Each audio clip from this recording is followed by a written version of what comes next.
desde 2004 eu tenho acompanhado o percurso do cinema feito em periferias e favelas do Rio de Janeiro, desde o surgimento daquilo que se denominou escolas populares de audiovisual, até a cena atual de produção audiovisual independente. E tenho enfatizado sempre assim, os aspectos estéticos, políticos, formativos, que marcaram a entrada e afirmação dessas novas produções e autores no campo do cinema, destacando sempre os desdobramentos no terreno da representação. E aí, nesse tempo de pesquisa, né, que tem uns 15 anos, provavelmente, né, eu revezei muitas vezes, e quem acompanhou muitas apresentações por aqui, entre períodos de uma imersão mais etnográfica, de estudos de caso, mapeamentos. E cada momento da pesquisa, eu sempre tentei buscar bases analíticas que fossem capazes de dar conta do que eu via que estava ali a cada vez, né? Isso que eu estou chamando aqui do que estava ali, né? Eu estou me referindo às associações, os atos e táticas de contra-imagens de crescente complexidade que os cineastas das periferias produzem, bem como as antigas e renovadas formas de exclusão por parte do campo da arte e da mídia. Então, isso que eu percebia, né, a cada momento da pesquisa, né, demandava sempre, é um campo de pesquisa que demanda sempre, a gente está pensando, a diferença, a desigualdade e as hierarquias. Mas a questão que se botava sempre presente era como pensar a diferença, a desigualdade e as hierarquias desse campo, do cinema independente nas periferias, sem a imposição de uma camada adicional de violência da minha parte, né? Que seria o quê? Seria a crítica, seria o juízo e seria a interpretação e a representação. E aí, assim, sempre que eu falo disso aqui, eu lembro do Fanon, né, tanto nos dois prefácios, né, que o Sartre escreveu, tanto para o livro dele quanto da antologia do Sênior, em que o Sartre dizia, por exemplo, que a negritude é o polo negativo da dialética, e, portanto, seria uma fase transitória, apenas uma fase transitória. E o Fanon, de uma vez retrucou, né, que o Sartre nesse estudo destruiu o entusiasmo negro, né, que contra o dever histórico, o dever histórico que o Sartre estava buscando e reafirmando, o que a gente deveria estar atrás é sempre da imprevisibilidade. E no prefácio que ele fez para o próprio livro dele, o Sartre responde que o Fanon, né, argumenta que veio o Sartre tirar a agência dele assim que ele estava começando a tentar recuperar. Então, na verdade, isso eu acho que ressoa bem a minha preocupação como pesquisadora. E aí, tecendo também um alerta contra a crítica e contra a história, né, como o Fanon colocou, ao menos uma certa e pervasiva concepção de tempo, esse tempo linear do materialismo histórico, tanto os textos quanto os trabalhos artísticos de Denise Ferreira da Silva são uma expressão e uma convocação para sua ênfase em não somente analisar a condição presente, mas agir sobre ela. E eu, né, ativada pelas leituras e encontros com o trabalho dela e com ela, comecei a tentar desdobrá-las em meu próprio trabalho, nas aulas, na pesquisa, na escrita e na vida. E é um pouco disso que eu vou tentar apresentar aqui hoje. Bom, na primeira parte eu vou tentar resumir como a Denise, rastreando as bases do pensamento moderno e do arsenal crítico contemporâneo, descobre a impossibilidade de, nessa chave, pensarmos a diferença e, por essa razão, não conseguiremos, né, e não conseguimos até hoje, nem conseguiremos nessa chave, chegar a uma ética que radicalmente rejeite a exclusão, a obliteração e o extermínio de corpos negros e periféricos. E, por consequência, a impossibilidade de, no âmbito do que conhecemos como crítica, elaborarmos a tarefa anticolonial.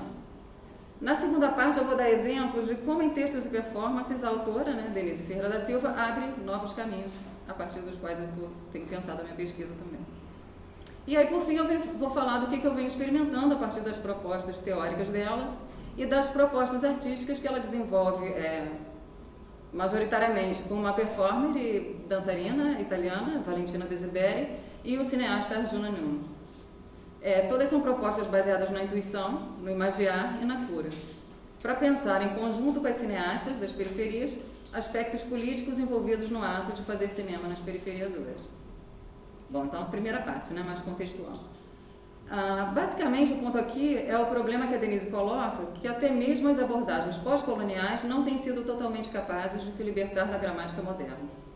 Em especial por realizarem ainda um trabalho que insiste na crítica, que é toda formal e analítica, e na história, principalmente a linear e sequencial.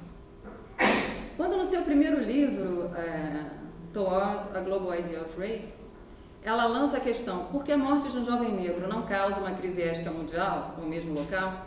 A resposta que ela encontra é que a subjugação racial não contraria os princípios éticos modernos, muito pelo contrário, é o arsenal da racialidade, né? Ou seja, o aparato de conhecimento manufaturado pelas ciências do homem e sociedade, que assegura o posto de transparência tanto ao sujeito quanto à configuração social da Europa pós-iluminismo. E por essa razão, o racismo persiste apesar das muitas declarações sobre sua irracionalidade e imoralidade.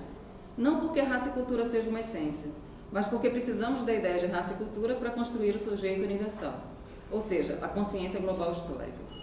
Então, e essa é a tese, né? A representação moderna só pode sustentar sua transparência engolindo tudo que lhe é exterior, ou seja, explicando através de conceitos científicos todas as demais condições humanas como variações daquelas da Europa pós-iluminismo.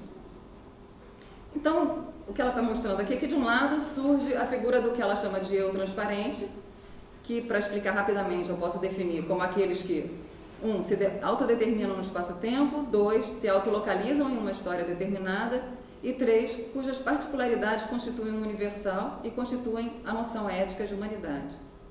No outro polo desse eu transparente estão os seus outros, né? Esses outros que ela chama de eus afetáveis. A construção científica de mentes não europeias, como aquelas que estão sujeitas tanto às condições naturais, no sentido comum e científico, assim como ao poder externo. Então são criados dois sujeitos globais históricos distintos. E é o global como contexto ontoepistemológico, ou seja, a noção de racial produzida pelos projetos científicos do século XIX, o que sustenta a versão pós-iluminismo do sujeito como autodeterminado. Mais adiante eu vou mostrar como na proposta da Denise Ferreira da Silva, na proposta poética, que é o que ela apresenta e defende, né, que ela elabora, e composicional, ou seja, não crítica e não histórica, que ela defende, o global não entra como horizonte ôntico e ontológico do pensamento, mas como componente de um cosmos, entendendo os eventos tanto como expressão quanto como que expresso, por o que quer que exista e em qualquer espaço-tempo. Isso aparece muito bem num texto dela chamado Fractal Thinking, que eu acho que não tem tradução ainda para o português. Bom, então resumindo muito, o que ela percebe é, primeiro problema, a diferença racial e cultural produz uma separação ética intransponível. E se ficarmos nas ferramentas críticas disponíveis, que são ainda as modernas, não temos como realizar uma intervenção que reduza essa separação. Segundo problema, o quadro crítico contemporâneo, seja liberal, materialista histórico, pós-estruturalista, pós-moderno, pós-colonial, usa ainda os mesmos pilares modernos que sustentam a colonialidade, quais sejam, basicamente, a separabilidade, a determinabilidade e a sequencialidade. Na nossa prática, né, de trabalho, como pesquisadores, né, na nossa prática de análise, de pesquisa e de escrita, isso que ela fala, né, se desdobra em, número 1, quando a gente desloca o registro vivido para o formal. Número 2, quando a gente fecha a nível do conceito. E número 3, na ideia de conhecimento como determinação formal e material do agente. Então essa foi a primeira parte aí mais conceitual da Denise, né, da questão que ela coloca. A segunda parte é o que ela propõe. Então, em inúmeros textos acadêmicos, ela opera através de imagens para ir além da crítica. No texto que tem o título de A Dívida Impagável, Denise exercita uma leitura não histórica e contra a flecha do tempo, a partir do romance Kindred, Laços de Sangue, de Octavia Butler. No artigo chamado Hacking the Subject, Black Feminism and Refusal Beyond the Limits of Critique, ela hackeia, ou seja, decompõe, pervertendo e desorganizando formas, ao realizar o que ela chama de uma má leitura, um misreading, proposital do texto de Naum Chandler, ao mesmo tempo em que realiza o que chama de um experimento de nonsense. O que ela faz nesse texto é realizar uma tradução e uma transposição a partir de símbolos da matemática e da biologia dentro de algoritmos. Mas ela utiliza isso tudo para montar uma performance. É um texto que monta uma performance a partir de um algoritmo com símbolos matemáticos e da biologia. Ela monta uma performance com esses símbolos em suas peças, né, nas páginas do texto, explodindo a forma arquetípica do sujeito através da prática de recusa, que é o feminismo negro, que, aí isso ela vai pegar na Hortense Spiller, né, ao habitar o não e o nada, né, o que a Hortense chama de flesh, né, que eu traduziria por carne, ela hackeia o patriarcado e o colonial nessa figura feminina do X, mas que seria a figura da mulher negra escrava. Seus textos não seguem o caminho usual da crítica, mas, ao contrário, realizam uma poética, uma leitura, que é, ao mesmo tempo, como toda leitura, um imagiar, no sentido do Walter Benjamin, né, da imagem dialética, uma composição como ato criativo e uma decomposição como na química e na alquimia. Nessa sua poética, e é o que eu estou tentando mostrar bem rapidamente aqui, o material, né, que ela chama, o que tem de material, é a materialidade como matéria-prima na alquimia, né, raw, crua, como o próprio flesh, né, a carne da Hortense Spiller, que a Hortense Spiller se fala no livro dela. Matéria no nível quântico, que entra na composição de tudo que já existe, sempre como material e energia. Isso implica que se abandone o tempo, ou ao menos descentralize, como concebido como flecha, como pensamento sequencial. Nas composições, simetrias e correspondências, no lugar de flecha, temos uma figura fractal, que identifica padrões repetitivos em escalas diferentes. Isso fica muito evidente no texto dela, que em português se chama O Evento Racial ou Aquilo que Acontece Sem Tempo. Esse texto, quem quiser buscar, está no catálogo da exposição Histórias Afro-Atlânticas, que foi publicado pelo MASP. No lugar da análise ou interpretação, entram simples composições. Enquanto a leitura crítica, que nós habitualmente fazemos, né, é formal e analítica, a poética que ela propõe é material e decomposicional. Em oposição ao didático e diretivo, ela propõe o poético e sugestivo, visões e imagens, o que leva a gente também a poder buscar alguma referência em Jung também, né, na imaginação ativa, né, na ideia de criatividade.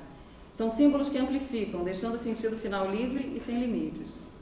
A ideia é dissolver as formas abstratas de conhecimento, é não aderir às ferramentas da razão científica e da razão universal que sustentam a trajetória transparente do sujeito universal. Como tentei mostrar, em seus textos acadêmicos já vemos uma prática estética, artística e política, né, que desrompe estratégias políticas modernas de subjetivação racial e cultural, tanto quanto em suas performances artísticas. Os textos, performances e filmes são buscas e exercícios por métodos anticoloniais. Olhar para uma situação de um ponto de vista fora da sua experiência e de seus modelos teóricos, se abrir para o que realmente está acontecendo. Ver o invisível, reimaginar a situação e seu lugar nele, as forças que agem. Experimentar modos diferentes do que passou a ser chamado de conhecimento. Isso está no jogo de tarô, no reiki, na astrologia, em um tipo de filosofia, na alquimia, na física quântica e subatômica, em terapias falsas. Todas essas ferramentas de leitura trazem a não localidade como princípio epistemológico e a virtualidade como descritor ontológico. E ambos como descritores poéticos, e não científicos e críticos do social. Ao invés de descrever eventos como relação, recupera sua implicação profunda, deep implicancy, que é também um conceito da física quântica, leitura fractal, deixando de reproduzir a separabilidade. E sem separabilidade, a diferença entre grupos humanos e entre entidades humanas e não humanas possui muito pouco poder de explicação e significado ético. A terceira parte, né, por que eu venho usando isso, o que eu venho tentando fazer, essas leituras, né, são um método anticolonial. Primeiro, elas colocam, eu as vejo também como esse espaço de recusa, né, a recusa dessa objetividade, a recusa em representar no espaço-tempo. As leituras são um método anticolonial porque elas fazem esse imagiar, elas quebram com a matéria e a energia da violência colonial, que é a crítica, que está na crítica e na história, e o fazem, isso aí é um ponto também chave, né? A leitura é uma coisa, é uma prática que se faz sempre coletivamente. Esses são os pontos que fizeram sentido para que eu achasse válido experimentar as leituras na minha pesquisa com quem faz cinema nas periferias. E por que cineastas mulheres? Né? Porque essas ferramentas e práticas são majoritariamente usadas por mulheres, sempre foram. São ferramentas e práticas de cura e nada faz mais sentido do que cuidarmos de nós mesmos e das outras. E que questões jogamos, né, para serem lidas? Questões políticas, sendo que entendendo a política como as formas de organizarmos a nossa vida em comum. E sendo assim, curar é político. Diz respeito ao modo como vivemos, como estamos atentos ao modo como nos atravessamos, como experimentamos nossas existências emaranhadas, e é a atenção e a abertura para esse emaranhado, né, que nós chamamos de entanglement, que marca esse meu momento e que eu precisei trazer aqui hoje para dividir com vocês desse nosso grupo de trabalho.